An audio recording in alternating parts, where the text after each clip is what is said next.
Pourquoi les sondages électoraux se trompent parfois? Pourquoi un test AB peut vous induire en erreur? Parce que l'échantillonnage est un art délicat.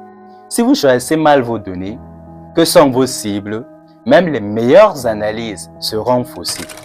Aujourd'hui, je vous apprends à choisir vos données pour que vos conclusions soient valides. Contexte. Vous travaillez pour une marque de cosmétiques.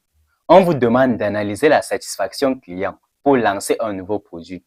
Vous avez plusieurs possibilités pour collecter vos données. La première option, interrogez les clients qui viennent de passer en caisse aujourd'hui. La deuxième option, analysez les avis laissés sur le site internet. La troisième option, envoyez un questionnaire par email à 10 000 clients choisis au hasard. La quatrième option, interrogez les clients dans 10 villes représentatives. Chaque option donne des résultats différents. Certaines sont valides et d'autres sont biaisées. Votre réputation d'analyste dépend de votre capacité à choisir la bonne méthode. Un échantillon mal choisi induit à une décision mauvaise qui, à son tour, nous conduit tout droit à la perte financière. Commençons par expliciter certains termes. On parle de population cible lorsqu'il s'agit de l'ensemble complet de tous les individus ou éléments qu'on veut étudier, sur lesquels on veut généraliser. Par exemple, tous les utilisateurs de produits cosmétiques au Cameroun, tous les clients de l'entreprise, passés, présents ou futurs. Ici, on globalise l'ensemble de toutes les observations. Puis nous avons la population accessible. C'est une sous-ensemble de la population cible qu'on peut réellement atteindre avec nos moyens. Par exemple, les clients ayant laissé une adresse email valide. Ce sont ces clients qu'on pourra contacter. On parlera de population accessible. Comme autre exemple, les populations qui se trouvent dans une zone géographique couverte où il y aura la possibilité d'y aller. Parlons aussi d'échantillons. C'est le sous-ensemble de la population accessible qu'on va réellement observer et analyser. Ici, il s'agit du nombre exact d'observations qui seront analysées et sur lesquelles les conclusions seront prises en compte. Par exemple, 500 clients qui ont répondu au questionnaire. Ce sont ces clients qui feront l'objet de notre étude. Sachons alors que dans la population cible qui constitue l'ensemble de tous nos données, nous avons la population accessible, que sont les personnes qu'on peut réellement atteindre, puis l'échantillon, que sont la population qui sera réellement observée et analysée. Comme schéma conceptuel, nous avons premièrement la population cible. La première étape va consister à identifier la population accessible. Puis, on va identifier notre échantillon et enfin, généraliser avec une inférence. Et dans chaque étape, il y a ce qu'on appelle le biais de sélection. C'est quoi un biais de sélection? C'est lorsque l'échantillon n'est pas représentatif de la population cible. C'est une erreur fondamentale à éviter. On parlera de biais de sélection lorsque nos données ne représenteront pas ce qu'il faut. Par exemple, un sondage par téléphone fixe biaise vers les personnes âgées. En fait, nos données qui seront récoltées seront majoritairement constituées de celles des personnes âgées. Et si le projet concernait plutôt les jeunes, utilisent-ils des téléphones fixes? Là, on ne peut pas répondre. On ne peut donc pas généraliser.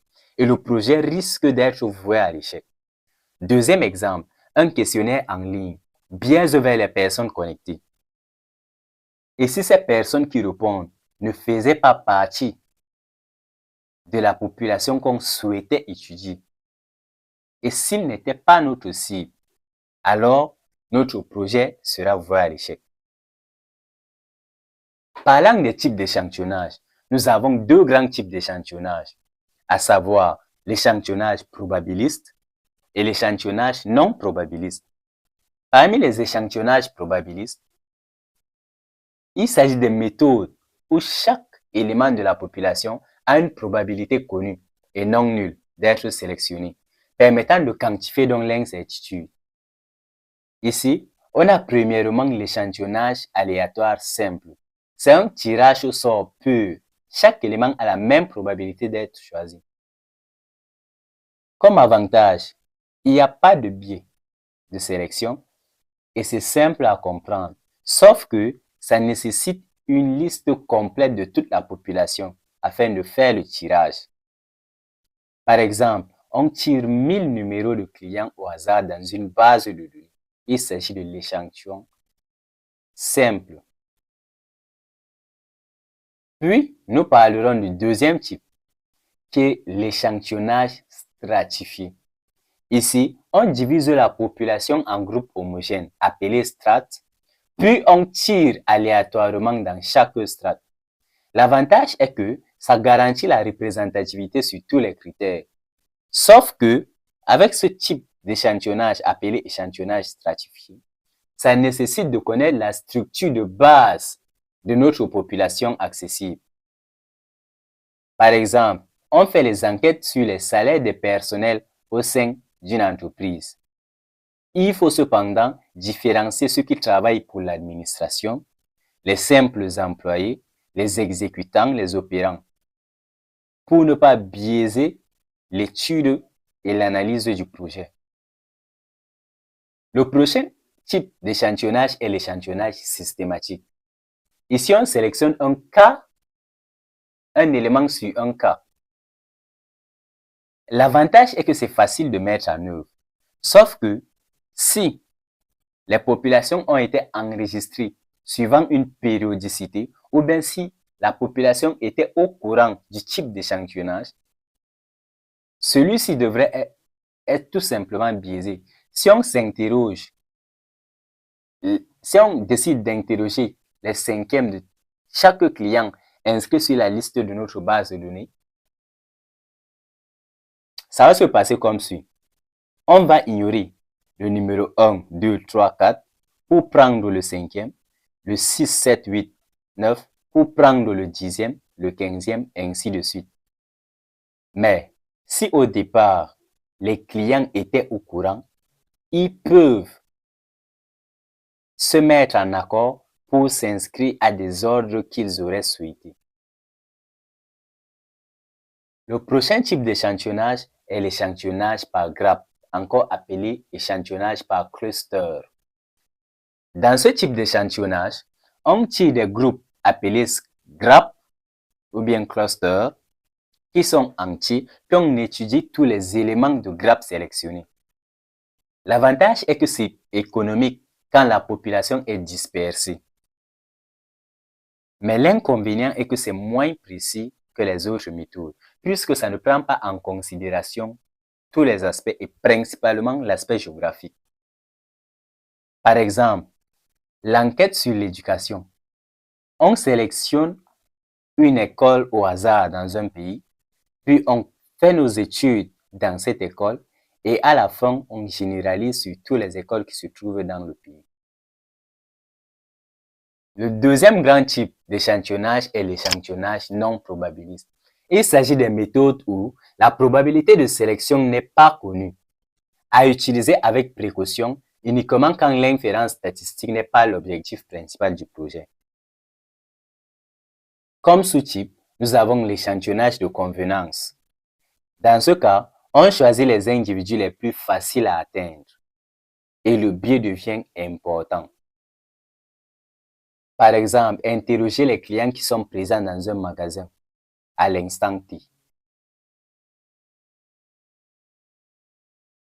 L'échantillonnage volontaire. Dans ce type, les individus se portent volontaires. Sauf que le biais de sélection devient encore énorme. Par exemple, les sondages en ligne. Dans ce cas, ce sont les internautes qui se décident eux-mêmes d'y répondre ou pas, de cliquer ou non. Le dernier type, l'échantillonnage par quota. On fixe des quotas. Par exemple, 50% des femmes, 50% des hommes. Mais le choix à l'intérieur n'est pas aléatoire. Le risque, c'est que il y a moins de rigueur que les stratifiés.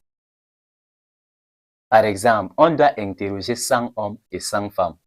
On choisit ceux qu'on rencontre.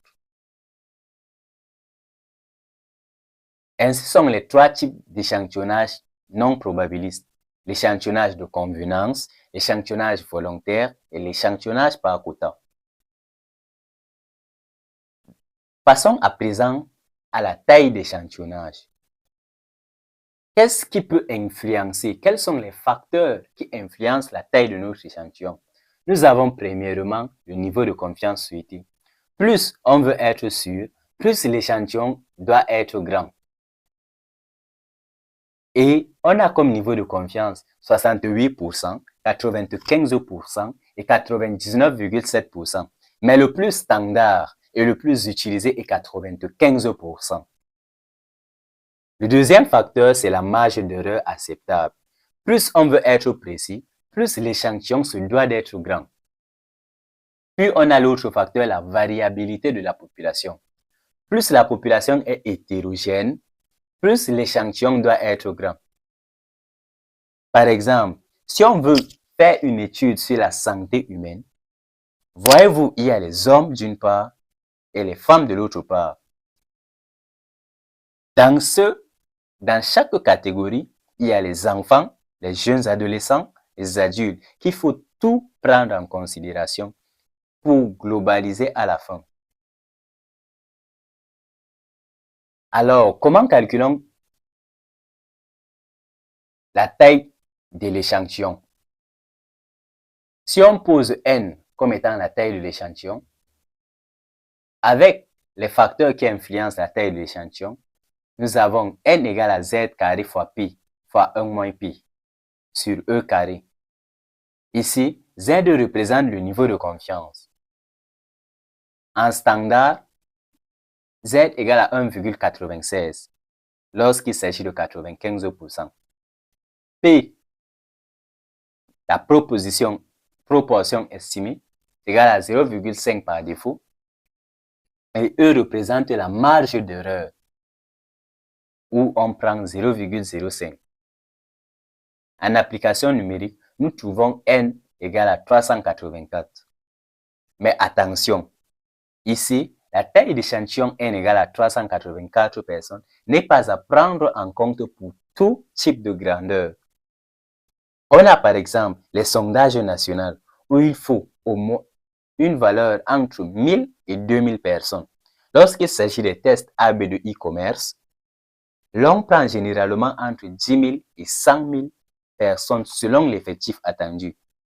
Mais pour les études qualitatives, l'on considère tout simplement 20 à 50 personnes. Il y a certains pièges à éviter lorsqu'il s'agit du choix d'échantillonnage.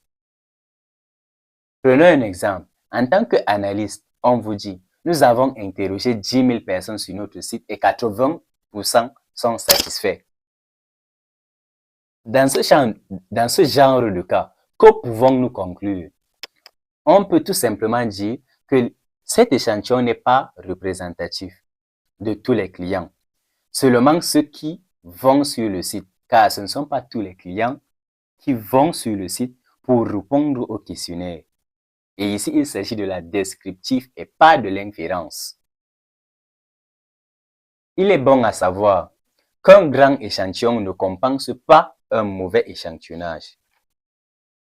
Interroger 10 000 personnes sur Facebook ne rend pas l'échantillonnage représentatif d'un pays. La méthode prime beaucoup plus sur la taille. Deuxième point, l'échantillonnage doit être représentatif de la population cible.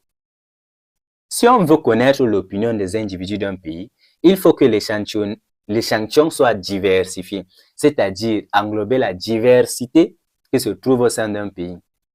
À prendre en considération l'âge, le sexe, la région, le statut social. Troisième point, toujours documenter la méthode d'échantillonnage. En fait, un analyste professionnel doit pouvoir répondre à la question qui dit « Comment avez-vous constitué votre échantillon ?» Un analyste doit justifier le type d'échantillonnage choisi. Et le quatrième point, l'inférence n'est pas valable que pour les échantillons probabilistes.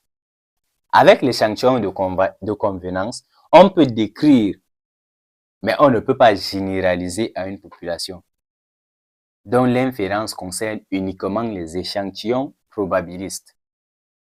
Aujourd'hui, nous avons parlé des différentes techniques d'échantillonnage. Ce qu'il faut retenir, c'est que la population cible est différente de la population accessible, qui à son tour est différente de l'échantillon. Les méthodes probabilistes permettent l'inférence, et ici, la taille de l'échantillon compte, mais la méthode de l'échantillonnage compte plus. Il faut toujours, en tant qu'analyste des données, documenter sur comment est-ce que l'échantillon a été constitué. Demain, nous verrons comment résumer ces données. Avec des mesures de tendance centrale, on attaque la moyenne, la médiane, le mode. Abonnez-vous, activez la cloche, on se voit demain pour la suite de notre formation.